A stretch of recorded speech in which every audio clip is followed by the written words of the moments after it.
అందరికీ నమస్కారం. నేను మీ నర్రా రామకృష్ణ చౌదరి, న్యూమరాలజిస్ట్. న్యూమరాలజీ ప్రకారంగా ఈరోజు ఎలా ఉంటుందని తెలుసుకుందాము. ఈరోజు ఫిబ్రవరి 8, 2024. ఈ యొక్క న్యూమరాలజీ ప్రకారంగా ఈ యొక్క గ్రహాలు అంటే ఈరోజు వచ్చేసరికి మనకి శని ప్లస్ కుజుడు ఈ రెండు ప్రభావం ఎక్కువగా ఉంటుంది. ఈ ప్రభావం ఎవరెవరి మీద ఉంటుంది, ఏ ఏ రకంగా ఉంటుంది, వాటి వల్ల మనం ఎలా తప్పించుకోవాలి, ఎలాంటి జాగ్రత్తలు తీసుకోవాలనే దాని గురించి మనం తెలుసుకుందాం.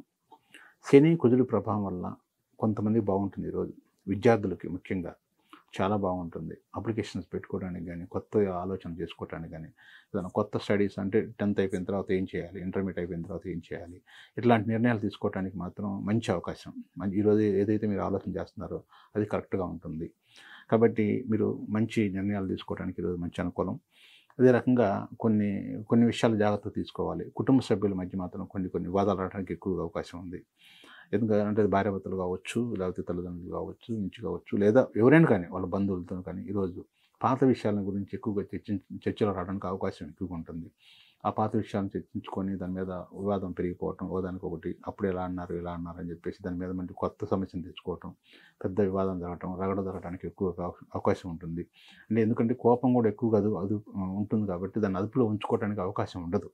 కాబట్టి దానికి ఎలా చేసుకోవాలనేది చెప్తాను, దానికి రెమెడీస్ కూడా చెప్తాను. ఈ కోపం తగ్గించుకోవడానికి ఏం చేయాలంటే మీరు ఈరోజు వచ్చేసరికి హనుమాన్ టెంపుల్కి మీరు వెళ్ళాలి. హనుమాన్ టెంపుల్కి వెళ్ళి మార్నింగ్ 6 to 7 అంటే మీకు ముందే వెళ్ళటం వల్ల ఏమవుతుందంటే మీరు బ్యాలెన్స్గా ఉండగలుగుతారు. ఎదుటి వ్యక్తులతో మాట్లాడేటప్పుడు చాలా బ్యాలెన్స్డ్గా, చాలా సహనాన్ని పాటిస్తూ సామరస్యంగా మాట్లాడడానికి ఎక్కువ అవకాశం ఉంటుంది. అదే కనుక ఈ హనుమాన్ టెంపుల్కి కనుక వెళ్ళకపోతే ఏమవుతుందంటే కొంచెం అగ్రెసివ్గా ఉండటానికి కుదురు మీ మీద బాగా పనిచేయడానికి అవకాశం ఎక్కువగా ఉంది.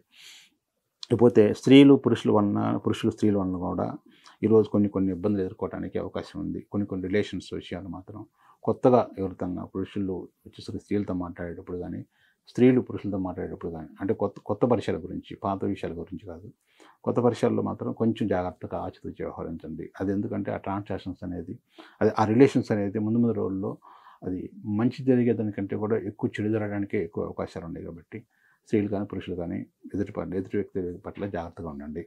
లేకపోతే ఇక్కడికి వచ్చేసరికి వ్యవసాయదారులకి, వ్యాపారస్తులకి ఈరోజు చాలా బాగుంటుంది. ముఖ్యంగా వ్యవసాయదారులకి సంబంధించిన పంటలకు సంబంధించిన దిగుబడులు కానీ, లేకపోతే వాళ్ళకి సంబంధించిన మార్కెట్కి సరైన రేట్ రావడం కానీ, ఈరోజు ఏదన్నా మీరు అమ్మాలనుకున్నా అంటే మీ ధాన్యాన్ని కానీ, మీకు ఒక ప్రొడక్ట్స్ ఏదైతే ఉత్పత్తి ఉందో దాన్ని ఈరోజు అమ్ముకోవడానికి మంచి రోజు. ప్లస్ హెల్త్ విషయంలో మాత్రం కొంచెం అందరూ కూడా ప్రతి ఒక్కరు జాగ్రత్త తీసుకోవాలి ఈరోజు.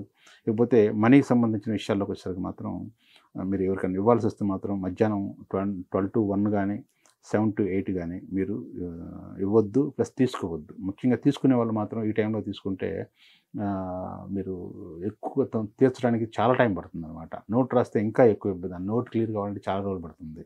అదే మీకు ఆల్రెడీ అప్పు తీసుకున్న డబ్బులు కనుక ఎప్పుడైనా ఆల్రెడీ తీసుకున్న డబ్బులు కనుక మీరు ఇవ్వాలనుకుంటే మాత్రం మీకు వచ్చేసరికి మార్నింగ్ 7 to 8 కానీ, లేదా 2 to 3 కానీ, లేదా 9 to 10 కానీ ఈ టైంలో మీరు కనుక ఇస్తే మీకు డబ్బులు అనేది ఇక పూర్తిగా రుణముక్తులైపోతారు.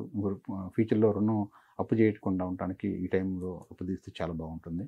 ముఖ్యంగా ఈరోజు మీరు తెలుసుకోవాల్సిన విషయం ఏంటంటే ఈరోజు మ్యారేజ్ డేట్ని వెయిట్ చేయాలి.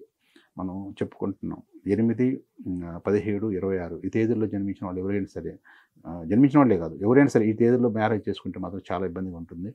ఇక్కడ ఏ డేట్లో పుట్టిన వాళ్ళు సరే ఈ డేట్ని మాత్రం మ్యారేజ్గా డేట్కి మాత్రం పెట్టుకోవద్దు. ఎలాంటి పరిస్థితుల్లో కూడా అవాయిడ్ చేయండి. అది. Thank you.